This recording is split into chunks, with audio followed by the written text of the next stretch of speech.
Bagaimana caranya agar pemuda memiliki iman yang kuat di tengah arus globalisasi masa kini? Yang pertama, alaikum bil jamaah, hendaklah kalian berjamaah. Kenapa? Karena serigala hanya akan menerkam al-ghanam al-qasiyah, yaitu kambing yang memisahkan diri dari jamaah. Maka yang sudah hijrah buat komunitas. Ada namanya komunitas hijrah, ada namanya komunitas ngaji yuk ngaji, ada namanya komunitas ngaji merdeka, ada namanya macam-macam. Silakan. Bukan untuk kelahi komunitas itu. Nanti pada saat momen tertentu dia akan bersama, ngumpul, akan dipertemukan. Ini konsennya dalam bidang teknik, ini konsennya dalam bidang sastra. Nanti ada program-program agama yang komunitas ini saling bertemu, bertegur sapa. Ketemunya di mana? Di masjid. Itu yang diajarkan Nabi di masjid. Kamu kenal dengan si Anu di mana? Kemarin waktu ada Ustadz Somad datang dari Pekanbaru Riau, kami ketemu sama-sama sholat. Ketemu di Masjid Raya Bintaro. Senang. Kamu ketemu dengan si Anu di mana? Kami sama-sama mabuk waktu itu. Kami waktu itu sama-sama dugem, itulah duduk sambil gemetar. Buat komunitas. Yang kedua, terus adakan inovasi. Jangan kaku, baku. Sudah jelas kajiannya itu, kayak itu saja. Kita buat model gaya baru. Anak-anak muda ini nggak mau cuma ngaji begini, dia maunya pakai infocus.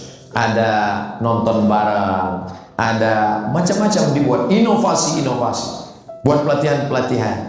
Kami nggak mau lah kalau pengajian sama Ustadz Somad jadul, pakai sarung, pakai peci. Kami maunya Ustadz yang sorbannya di depan, rambutnya. Oke, nggak masalah. Casingnya saja, isinya tetap iman dan Islam. Ini anak-anak muda. Orang tua mendidik dari rumah, masyarakat pendidik. Ini banyak orang tua tidak mendidik. Dia yang menjerumuskan anak ini. Kamu udah punya pacar? Belum mah, kata Ustadz nggak boleh. Pacaran aja, ntar dosanya mama yang nanggung. Ini orang tua menjerumuskan anak. Kamu pakai jilbab jangan terlalu rapat, nanti payah lakunya. Maka seperti membangun istana cantik di tepi pantai. Istananya bagus, sudah pengajian dan ngaji. Sampai di rumah disiram lagi dengan air ombak, hilang. Siapa yang membuat? Orang tua. Fa'abawahu yuhawidanihi, orang tua menyebabkan anak jadi Yahudi, au yunassiranihi, menjadi Nasrani, au yumajjisanihi, au menjadi Majusi. Apapun profesimu, engkau adalah pendidik. Engkau insinyur yang mendidik. Engkau teknikal yang mendidik. Engkau programmer komputer, programmer yang mendidik. Maka kita akan menjadi umat yang menjadi mendidik. Man dalla ala khairin falahu mithlu ajri fa'ilihi. Siapa yang menunjukkan jalan kebaikan, dia dapat pahala seperti orang yang melakukan. Ustaz, apa hukumnya memanjangkan kuku? Azfaraka, kukumu. Inna syaitana yaq'udu ma ta'ala minha. Setan duduk di kuku yang panjang. Menyiapkan kuku panjang sudah menyiapkan 5 seat untuk setan. Seat 1, seat 2. Seat ini dekat jendela. Saya panjangin 1 Pak Ustadz untuk ngorek telinga. Enggak apa-apa, 1. Tinggal tarik telinga. Saya dari Aceh. Ini jamaah yang paling banyak pahalanya. Dari Aceh langsung kemarin. Saya dulu mengaji di Aceh Besar sebelum saya ke Jakarta. Di tempat ngaji saya itu kami sering membahas tafsir tentang sholat, zikir. Kami sering melakukan zikir ditutup dengan tawajuh, dan kami juga sering ziarah ke makam aulia. Di sana kami membaca tahlil zikir. Bagaimana pandangan Ustadz tentang tawajuh? Tawajuh wajah.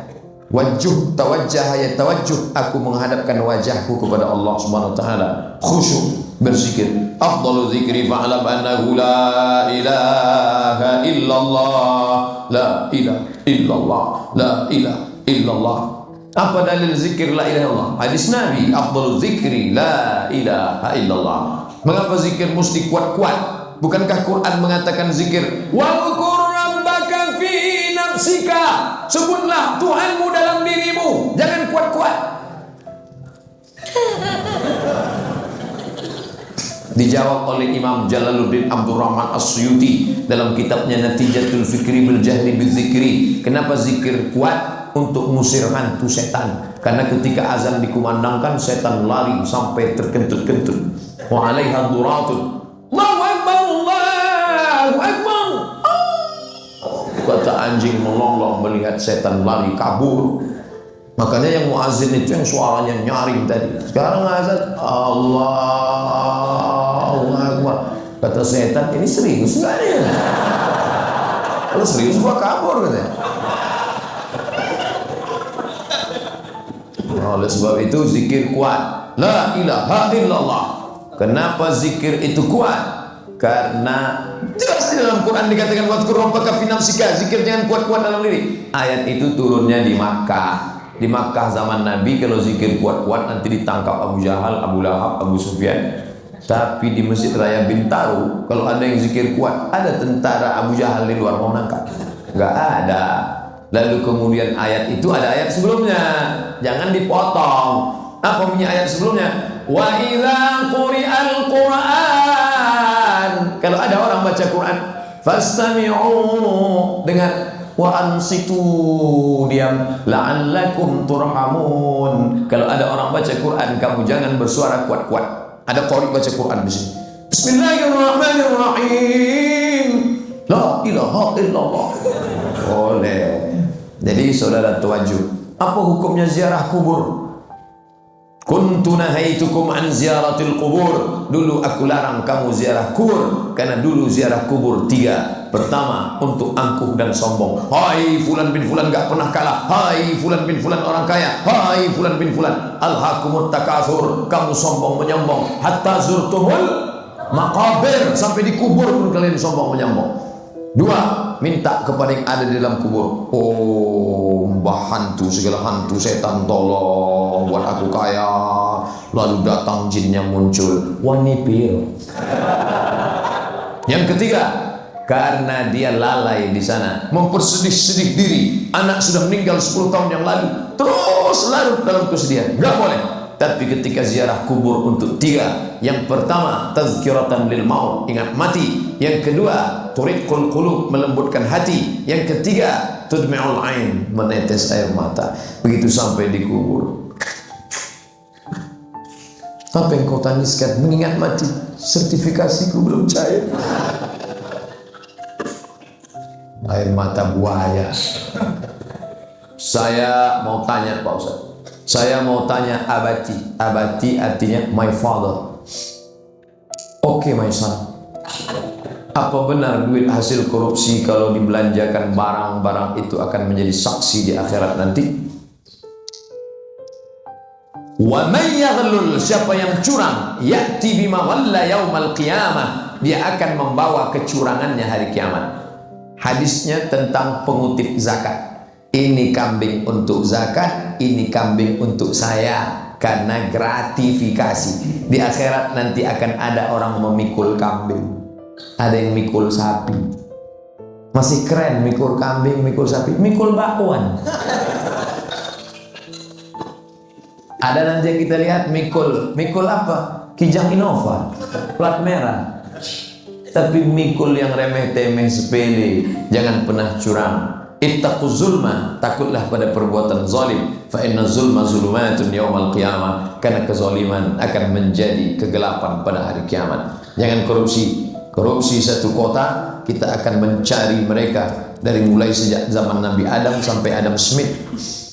Berkumpul semuanya di akhirat. Adam, Idris, Nuh, Salih, Ilyas, Zakaria, Musa, Yahya, Isa, Daud, Sulaiman, Ayub, Zulkifli. Berkumpul semuanya. Kemana kita mau mencari mereka di akhirat? Bayar sekarang. Pak Ustaz, pertanyaan saya, ada salah satu dai menjelaskan doa satu orang habaib zuriyah Rasulullah sama dengan doanya 40 kiai ahwal. Apakah benar demikian? Mohon penjelasannya. Dalil tertinggi Al-Quran, di bawah Al-Quran hadis, di bawah hadis khabar sahabat, di bawah khabar athar tabi'in, di bawah athar fatwa ijtihad ulama. Saya belum menemukan hadisnya. Boleh jadi motivasi untuk menghormati alil bait. Karena ketika Zaid bin Thabit mencium tangan Abdullah bin Abbas, secara umur lebih tua Zaid bin Thabit, Tapi Zaid bin Sabit mencium tangan Abdullah bin Abbas. Kenapa kamu cium tanganku, kata Abdullah bin Abbas? Karena kamu kerabat Rasulullah sallallahu alaihi wasallam. Boleh jadi dia berijtihad karena ini punya nasab baik dengan Nabi, bahkan jadi imam pun hafalannya sama, paham fakihnya sama, tapi yang ini nasabnya lebih mulia, maka yang bernasab lebih mulia, lebih dikedepankan daripada yang tidak bernasab mulia. Nah, ini masalah nasab. Tapi orang mulia bukan karena nasab, tapi kalau dia memang sudah taat, nasabnya itu menambah kemuliaannya. Nah, ini tentang masalah yang antara ahli bait dengan bukan ahli bait. Semoga Ustaz dalam lindungan Allah. Amin. Apa bisa kita mengatakan, menganggap seorang itu guru kita tanpa kita belajar secara langsung talaqi, tapi cuma belajar mendengar, melihat hanya melalui YouTube? Contohnya kita mendengar ceramah-ceramah Pak Ustadz di YouTube, kita mengakui Pak Ustadz sebagai guru. Ajaztu muhadarati, aku ijazahkan isi ceramah-ceramahku kepada seluruh kaum muslimin muslimat yang ada di Masjid Raya Bintaro pagi ini. Maka dijawab, qabiltu, aku terima. Aku ijazahkan buku 30 fatwa Ramadan, 33 tanya jawab kurban, 99 tanya jawab sholat, dan 37 masalah populer. Ku ijazahkan kepada jamaah yang hadir pada subuh ini di Masjid Raya Bintaro. Maka dijawab, qabiltu, aku terima ijazah itu. Maka kita resmi punya hubungan guru dan murid. Adapun yang tak paham, dia bisa tanya. Saya udah tanya ke WA Ustadz cuma baca aja. Kenapa enggak Ustadz jawab? Saya enggak jawab, saya screenshot, saya kirimkan. 999 belum terbaca.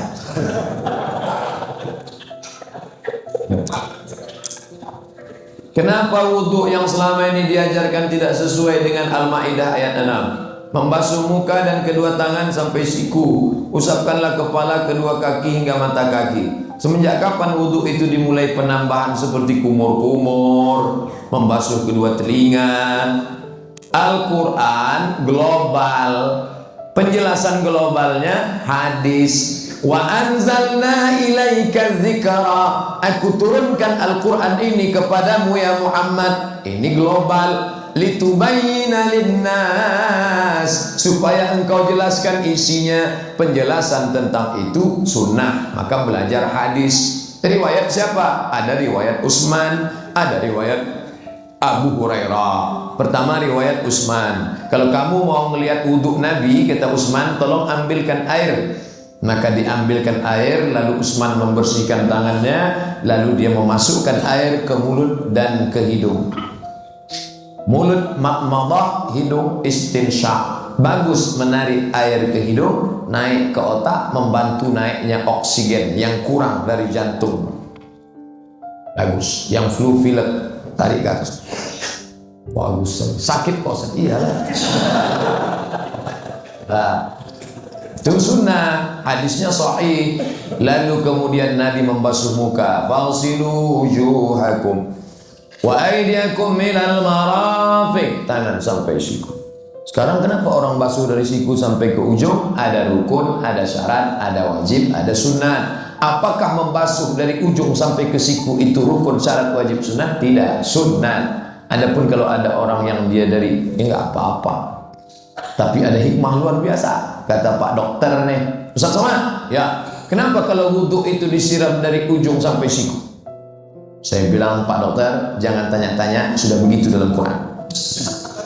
Gitu caranya kalau kita nggak tahu jawabannya. Setelah itu Pak Dokter tadi nanya saya lagi, Ustaz Somad, ya kami dokter bedah, kalau mau ngoperasi orang, kami cuci tangan sampai siku. Kalau nyuci tangan sampai siku. Terus saya tanya, Pak Dokter kenapa nyucinya sampai siku? Untung dia nggak balas. Kalau sempat dia balas, sudah begitu menurut dokter, jangan tanya-tanya. Kalau kami siram dari siku sampai ke ujung, maka bakteri bergelantung di ujung jari. Bakteri yang menggelantung di ujung jari dipegang ke tangan kaki yang luka, menyebabkan infeksi bakteri. Tapi ketika disiram dari ujung sampai ke siku, maka steril, bersih, karena kuman-kuman turun sampai di siku. Paling-paling sikunya yang berkudis. Lihat hikmahnya. Nah, beli fikih Sulaiman Rasyid, Orang Lampung dapat gelar S1 Al-Azhar tahun 1935. 10 tahun sebelum Indonesia merdeka, dia sudah lulus dari Al-Azhar. Fikih Islam Sulaiman Rashid, mazhab Syafi'i, simple untuk pemula. Harga 40.000. Kalau lebih tidak tanggung jawab saya. Setelah itu wamsahu bi ru'usikum, usap kepala. 3 riwayat. Riwayat pertama, Nabi pakai sorban, Nabi basahkan tangannya, lalu dia usapkan di tepi sorbannya. Kena rambutnya sedikit. Itulah dalil orang yang mengatakan kena dikit aja sudah sah. Riwayat 2, Nabi membasahkan telapak tangannya, dia masukkan dari celah sorbannya tanpa membuka sorbannya. Itulah dalil mazhab yang mengatakan kepala basah 1/4. Ketiga, Nabi membuka sorbannya, Nabi membasahkan tangannya, dia usap dari depan ke belakang, ke depan, nyambung ke telinga.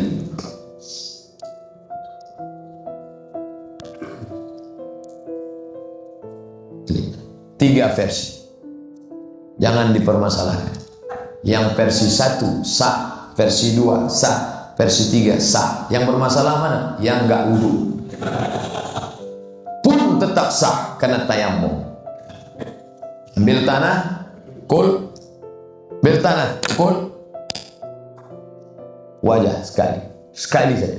Ambil tanah, pukul, buka, terus 1, 2, 3. 1 untuk bawah, 2 untuk yang dalam, 3 untuk sini. 1, 2, 3. 1 tayamum, 1 sholat. Nanti mau sholat lagi, tayamum tadi. Tidak pakai kumur-kumur.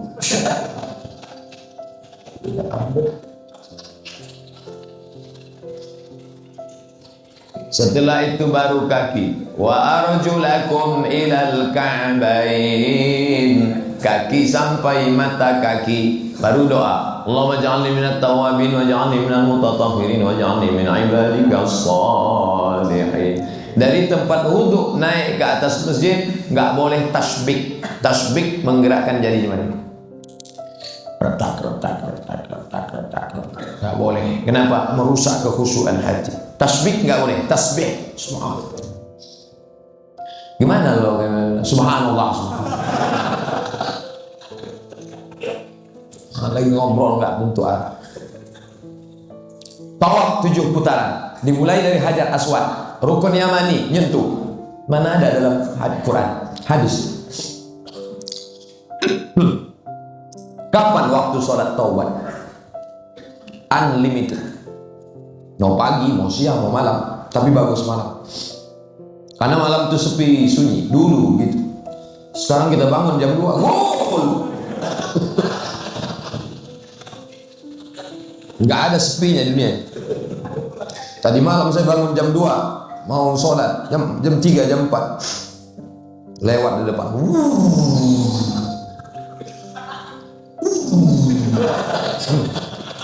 Jangan beribadah nunggu sepi, nggak akan beribadah. Sholat sunat tasbih bisa pagi, bisa siang, bisa petang, bisa malam.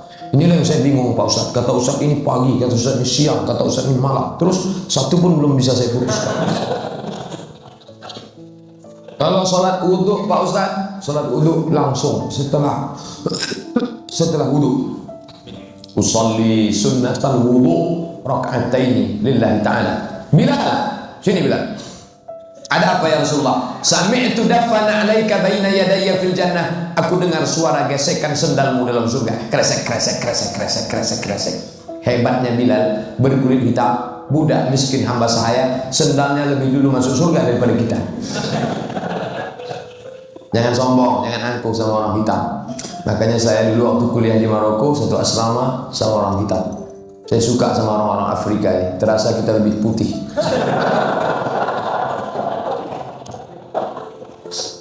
Bolehkah sholat dilakukan di antara sholat qabliyah dan sholat fardu? Boleh. Habis sholat qabliyah, waktu masih panjang, ada 15 menit. Antara azan dan iqamat 15 menit. Boleh, nggak salah. Pak Ustadz, saya bekerja di sebuah restoran. Alhamdulillah, saya kalau di restoran kerja mungkin bisa gemuk. Pemiliknya bukan orang Islam. Nauzubillah. Kalau modal yang digunakan berasal dari riba, apakah saya sebagai karyawan terkena riba? Tidak, karena tidak ada hubungan langsung. Sama seperti orang yang jual makanan di rumah makan. Datang orang mau belanja, "Bu, beli nasi 2 bungkus." Uang kamu dari riba atau dari mana? Sama bapak jual semen. Datang orang mau beli, "Pak, semen 2 sak." Ini uangnya dari mana nih? Riba atau enggak? Karena kita tak ada hubungan dengan dia. Barang yang kita jual halal. Kamu menjual jasa, tenaga. Mana dalilnya? Enak aja ngomong. Dalilnya mana? Sayyidina Ali pernah bekerja mengambil upah menimba air di rumah orang Yahudi. Nabi tidak melarang. Orang Yahudi itu kerjanya riba. Dia mengambil upah menimba air karena sumur dalam. Boleh bekerja selama tidak ada hubungan agama. Tapi kalau sudah dia paksa kita kristenisasi, wala ana abidu ma'abatum wala antum abidun ma'abud lakum dinukum waliya. Saya seorang supervisor di restoran. Apakah saya ikut berdosa kalau staf tidak sholat? Apa yang efektif untuk karyawan staf? Kita pakai sip-sip. Sip kamu sholat ini, sip ini, sholat Jumat ganti-gantian. Kalau kita kuat, maka orang segan. Tapi kalau kita lemah, orang lihat dulu, dia tes dulu, ini bisa kita tekan. Kita harus berprinsip. Bagaimana definisi tauhid menurut Ahlus Sunnah wal Jamaah? Sedangkan yang lain ada membagi tauhid, tauhid rububiyah, tauhid uluhiyah, tauhid asma wa sifat. Itu ijtihad Ibnu Taimiyah. Hidupnya di abad ke-7, abad ke-8. Dia yang mengeluarkan ijtihad ini, rububiyah, uluhiyah, asma wa sifat. Sedangkan Imam Asy'ariyah memakai sifat 20. Wujud, qidam, baqa, mukhalafatul hawadits, qiyamuhu bi nafsihi, wahdaniyah, qudrat, iradat, ilmun, hayat, sama, basar, kalam. Dikaji itu dalam ilmu tauhid. Tadi malam dari pesantren Darul Mustafa, Kiai Ubaidillah Hamdan. Saya tanya-tanya, di sana ada mengkaji tauhid. Ikuti kajian tauhid.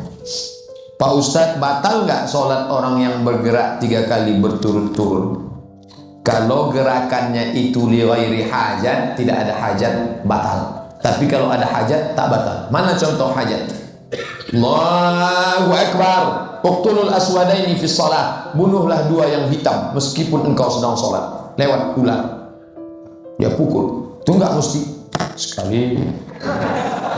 Lari lah ular.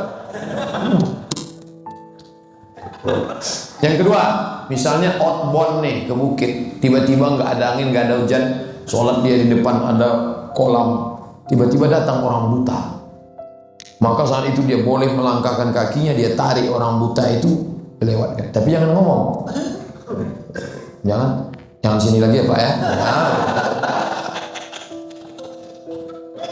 Tapi kalau yang tidak ada hajat, maka batal. Namanya harakah ajnabiyah. Sepengetahuan saya, katanya batal. Misalkan saya sering lihat orang makmum, tadinya 2 orang, ketika datang yang lagi makmum tersebut mundur 2 langkah. Sedangkan katanya kalau kaki mengangkat, ini termasuk hajat. Mundurnya dia itu hajat, bukan gerakan ajnabiyah. Hajat artinya keperluan, kebutuhan daripada sholat itu sendiri. Karena kalau tidak diatur, sopnya kacau balau. Gerakan yang tidak ada hajat sama sekali, itu yang tak betul. Allahu Akbar.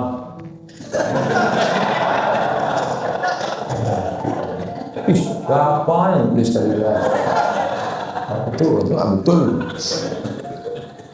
Mohon penjelasan tentang akidah Asy'ariyah. Akidah Asy'ariyah sifat 20 tentang sifat Allah. Tapi jangan katakan sifat Allah hanya 20, itu akar-akarnya saja. Nanti dia akan punya batang, punya cabang, dikaji dalam tauhid. Kemudian tentang ayat-ayat yang mutasyabihat, Asy'ariyah tidak berpegang kepada teks. Yadullah fawqa aydihim, tangan Allah di atas tangan mereka. Oh, Allah punya tangan. Maka makna tangan di situ adalah kuasa Allah. Ar-Rahmanu 'alal 'arsy istawa. Allah duduk di atas kursi. Allah duduk di atas arasy. Bukan maknanya Allah duduk di atas arasy. Allah Maha Kuasa sampai arasy itu pun dikuasainya. Itu takwil untuk menjaga jangan sampai mentajissimkan, memfisikalisasikan Allah. Karena kalau sampai Allah disamakan dengan makhluk, batallah imannya karena 2 ayat. Walam yakul lahu kufuwan ahad. Ayat 1 lagi, laisa kamitslihi syai'un. Tidak ada satu setara dengan Allah. Pak Ustadz, saya seorang wedding photographer. foto kawinan. Apa hukumnya kalau saya harus memotret pernikahan pasangan non-muslim di tempat ibadahnya? Jangan. Karena sedikit banyak matamu memandang, telingamu mendengar.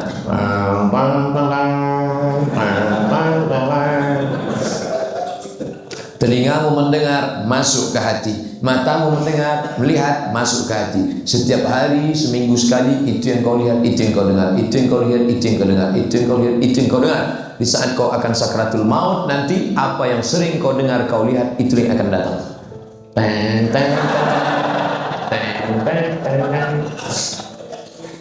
Makanya sering-sering dengar MP3 Quran, sering-sering dengar suara azan. Apa yang terngiang di telinga, itulah nanti yang akan. Kalau dia selalu dengar tadi Ar-Rahman, Ar-Rahman, 'allamal Quran, khalaqal insan, 'allamahul bayan. Pas kita sedang nyetir atau sedang naik motor atau sedang di jalan, pasti datang suara ayat itu terngiang-ngiang, atau bahkan pas mau tidur.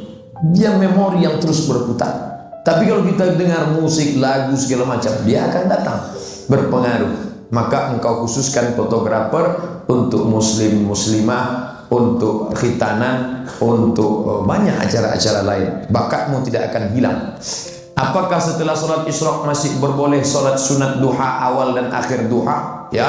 Mana dalilnya? Yusalli ma syaa. Nabi sholat tanpa batas. Hadis riwayat Aisyah. Itu menunjukkan sholat duha unlimited edition. Tak ada batasan. Apa beda duha dengan isyraq?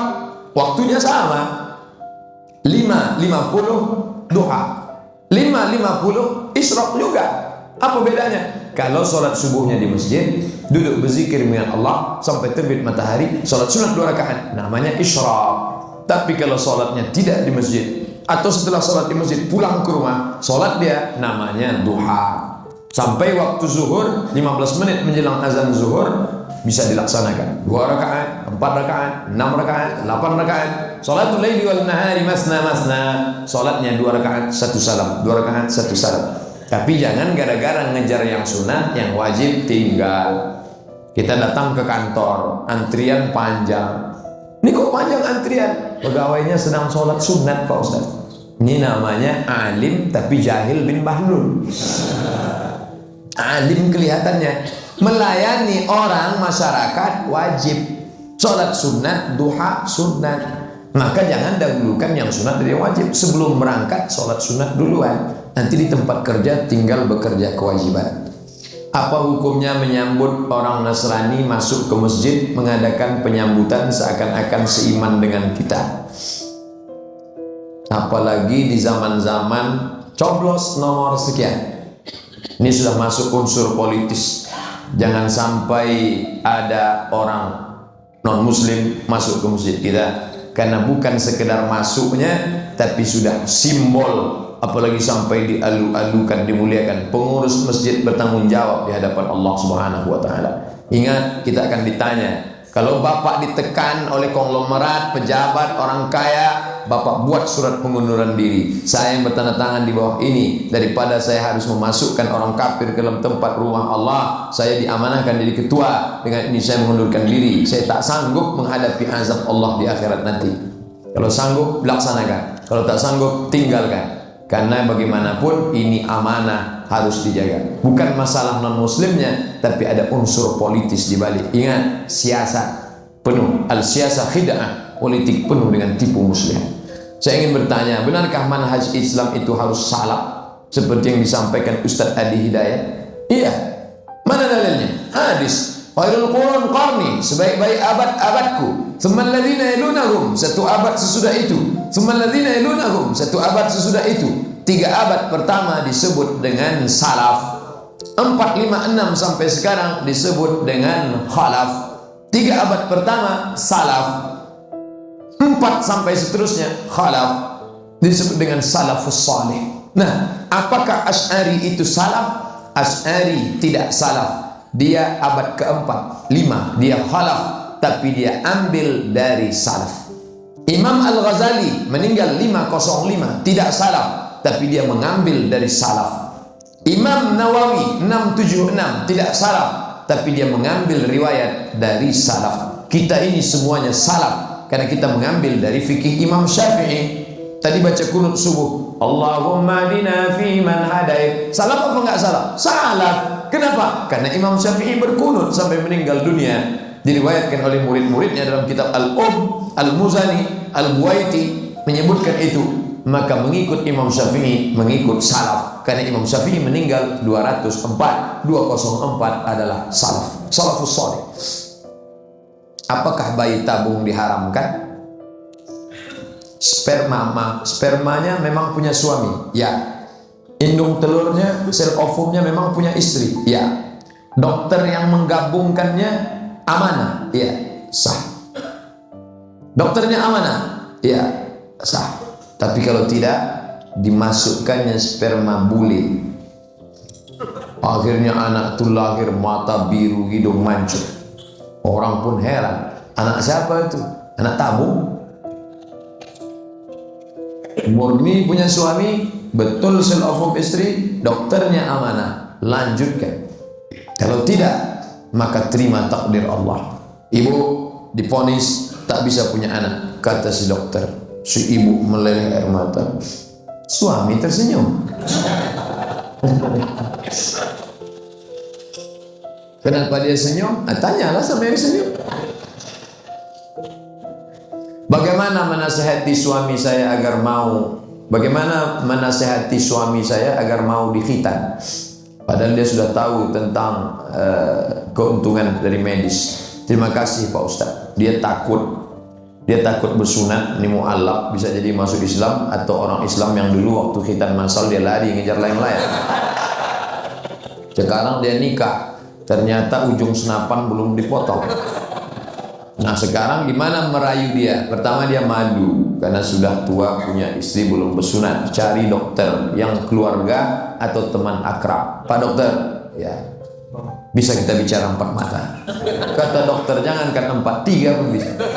Apa masalah? Ini suami saya masih panjang lagi Pak dokter. Ustadz khutbah jangan menakut-nakuti jamaah. Ini banyak ustadz membuat orang takut. Yang pertama berkhitan Nabi Ibrahim dengan kampak. Takutlah orang. Nggak sakit. Tanyanya sakit bersunat itu? Nggak sakit. Katanya sakit sunat. Itu zaman dulu, mbah-mbah kakek kita dulu mau sunat besok pagi, habis isya berendam di sunat sampai beku. Setelah itu naik, motongnya pakai bambu, sembilu bambu potong. Ini sembilu bambu dipotong. Ada yang setengah, ada yang habis lah. Dulu begitu, sekarang enggak. Afwan Ustaz, ada permintaan ijazah secara khusus dari penonton streaming FB. Lebih kurang 5.600 viewers. Saya ajastu, aku ijazah